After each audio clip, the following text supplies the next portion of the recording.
பெரியவா சரணம். இன்னைக்கு பெரியவா இங்கே இருக்கா. இன்னைக்கு நம்ம தியானத்துக்கு பார்க்க போகிற தலைப்பு சத்தியம். இன்னைக்கு February 19.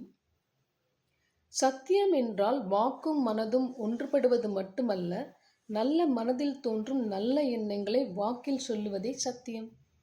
நல்ல விளைவுகளை உண்டாக்குவதே சத்தியம்.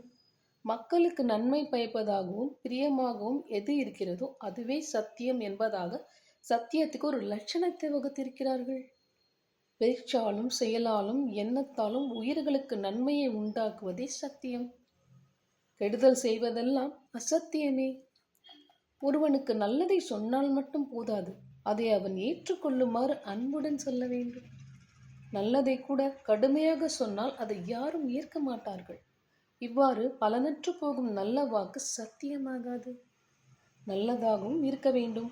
அது யாரை உத்தேசித்து சொல்லப்படுகிறதோ அவனுக்கு இன்பம் தரும் விதத்தில் இதமாகவும் சொல்லப்பட வேண்டும். இதுவே சத்தியம். பெரியவா சரணம். தேங்க்யூ.